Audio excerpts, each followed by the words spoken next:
this painting is called The Swing. It was made about 2 centuries and a half ago by French painter Jean-Honoré Fragonard. And in today's video I'm going to comment on it for you. I'll tell you about the painting itself, its construction, the colors, how and why it was made, and as usual we will also discuss a little bit the context, which is going to give me an opportunity to tell you about the Rococo style and the libertines in 18th century France. So open your eyes, open your ears, our exploration is about to begin. To begin with, let's have a look at what it represents. We have a scene in the middle of a lush vegetation with 3 characters. At the center, a young woman on a swing. On the right, a man activating the swing, and on the left, laying in the vegetation, another man pointing his arm to the woman and smiling at her. There are also statues of little cherubims, one on the left, apparently recommending silence about what's happening, with his finger to his mouth, and 2 other ones behind the woman.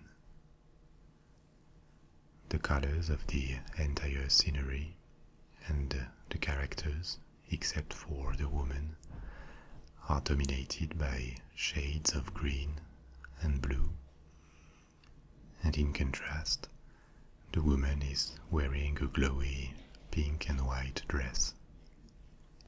We immediately get that this is no serious or academical painting, but rather a very light and frivolous scene. However, we're going to see that behind this apparent joy and the vaporous lines of the paintings, it is much less innocent than it seems.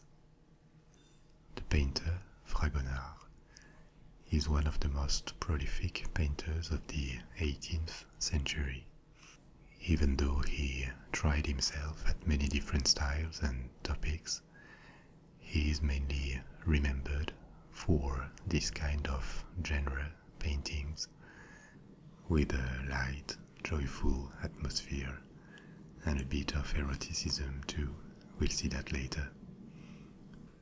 Fragonard is one of the most famous representatives of a style called Rococo that dominated European paintings and decorative arts for a few decades in the 18th century. Rococo is like an evolution of the Baroque style towards even more details, even more colors, even more fantasy, and its motto could be that it's never too much. Actually, when this Rococo style became old-fashioned, it was quickly called kitsch and over the top, in contrast to the style that replaced it by the end of the 18th century, which is neoclassicism, which is much more serious, organized, ordered, and less frivolous. And the Rococo style was not only present in painting, the making of furniture in France in particular in the 18th century was heavily influenced by this style, with pieces of furniture featuring an abundance of details, marquetry, statues, bronze, decorations of all kinds. And this Rococo style was particularly popular in France from the death of Louis XIV, the Sun King, to the middle of the 18th century, because among the wealthy class and the patrons of the arts, it corresponded to a will to have fun, to live in a lighter atmosphere than during the reign of the Sun King. The reign of Louis XIV had been characterized by a very serious official art, very symmetrical lines. Everything had to be perfectly orderly. And in the last years of his reign, because the king had become much more religious and morally strict, the atmosphere at the court was fairly severe, so that when the king died, this was like a liberation for the nobility and wealthy people, and they quickly embraced and sponsored this style. The French Baroque had been forced to behave under the reign of Louis XIV. It was much less exuberant than Italian or Spanish or even German Baroque. But during the Rococo period, the French caught up, in a sense, with a style that was light on the intention and very heavy on the abundance of details, colors, and overall fantasy. The swing was painted in the very last years of this style, when the following style, which was also a reaction to the previous one, neoclassicism, had already started to appear. But despite the apparent fantasy, there is a lot of construction and thought in the way the painting is organized. So let's have a look at the lines and how the painting is structured. The landscape, the scenery, occupies an important place in this painting, but there is no obvious skyline, contrary to the vast majority of landscape paintings. There is just an horizontal line suggested by what seems to be a wall behind. But if we pay attention to the lines that structure this image, we see that they are all diagonals.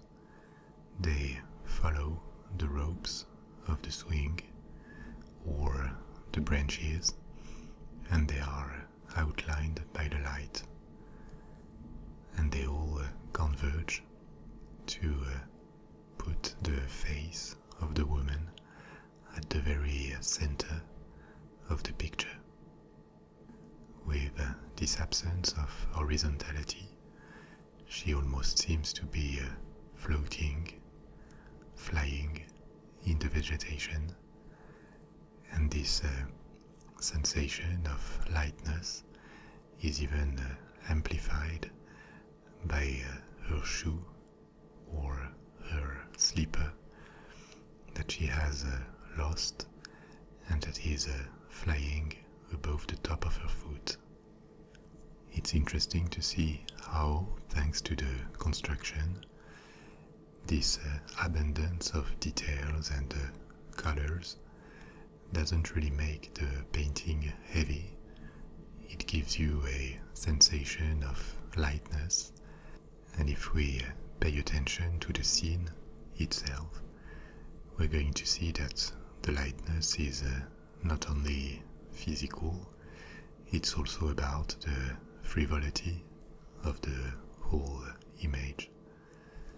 To represent an untidy woman as the main subject of a painting is something that no longer shocks us today, but 3 centuries ago that was something fairly improper, and this, together with plenty of details we're going to examine, gives a quite obvious erotic undertone to the scene.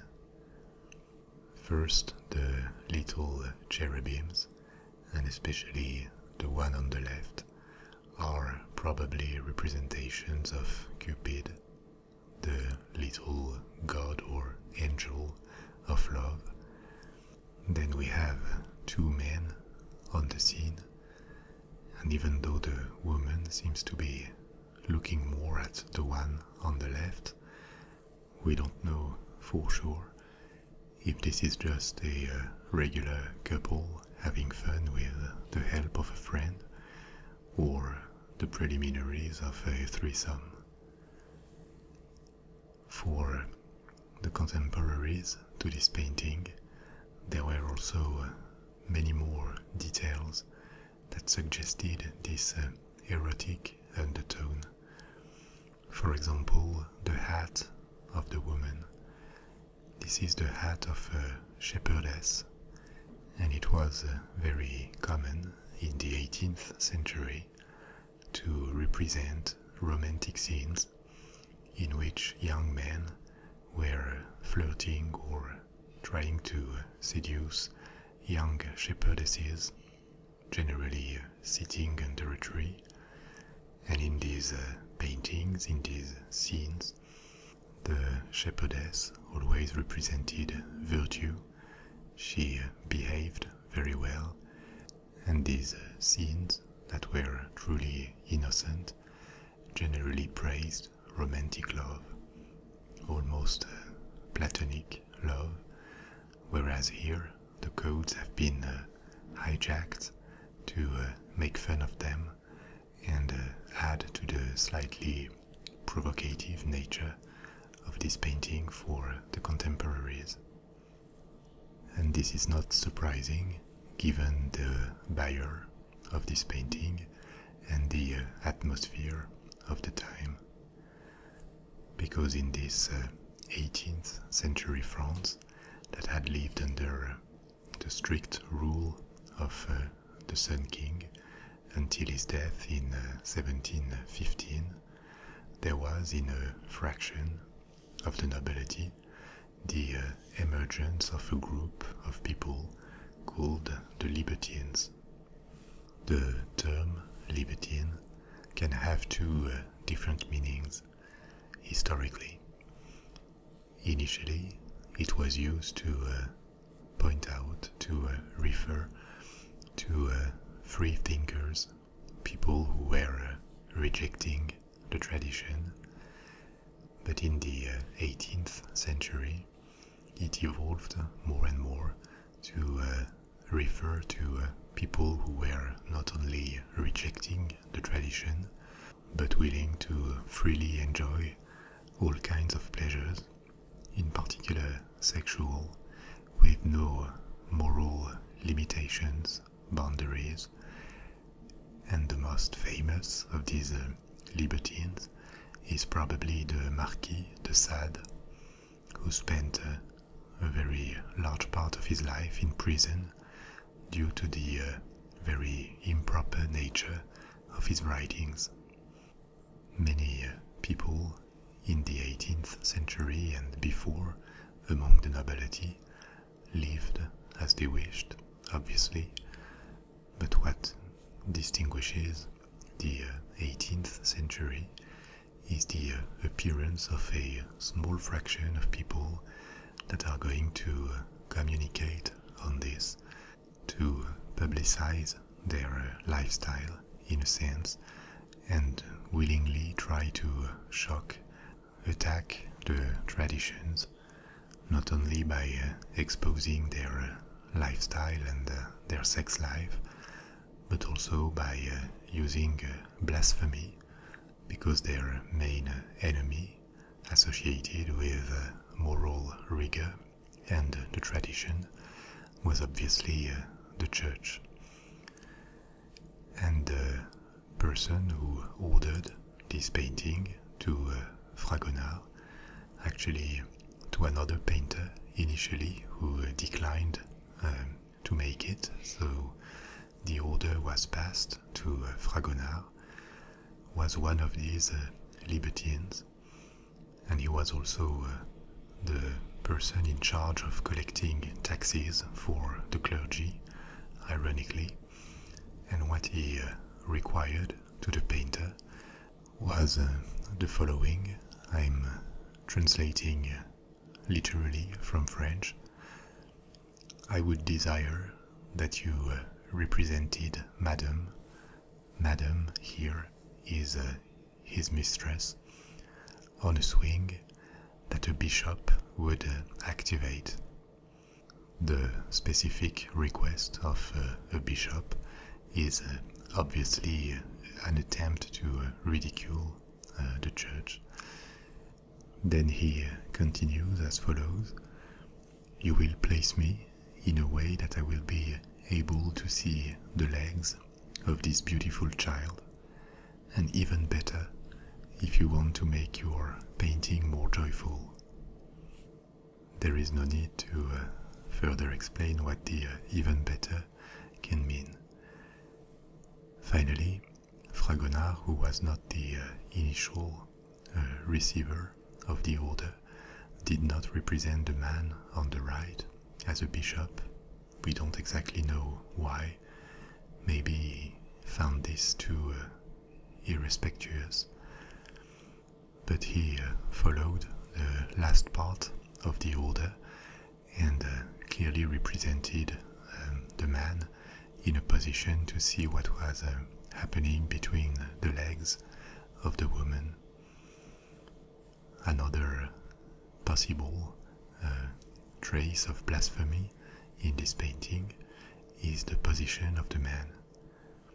It strongly reminds of the position of Adam painted in the Sistine Chapel. I guess you all know this very famous image, and Fragonard did too.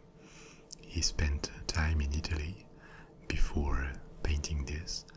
He traveled to Italy like all European painters did during the 18th century, and in particular he spent time in Rome to visit the incredible cultural heritage of the city, not only from the antiquity but also from the Renaissance and the following centuries. Until the 19th century, Rome was the Mecca of European painters. Whatever country they lived in, they all wanted to travel to Rome and study there the grandmasters of Italian art. This continued even after the Rococo period. The Romantic painters went slightly less to Rome, but they continued to make this pilgrimage, and it's only with the appearance of modern painting in the second half of the 19th century, the Impressionists and their followers abandoned this tradition. But here, obviously, if we make the comparison with the creation of Adam, painted by Michelangelo on the Sistine Chapel ceiling, the irony is that Adam is pointing his finger at a very different kind of origin of the world. It would be an exaggeration to give a political intention to a work that was mainly produced for fun. But behind this very frivolous intention, it is remarkable how the virtuosity of the painter appears in the mix of colors, in the construction, in these countless shades of green and blue from the landscape, in which the trees seems to turn into clouds, and in the way he manages to make the lightness of bodies and the nature, despite this abundance of details, meet the lightness of the intention of this romantic and slightly erotic scene. This is all for today, and as always, I hope you enjoyed. Please feel free to comment and leave me your suggestions for other videos in the comment section below. Thank you, and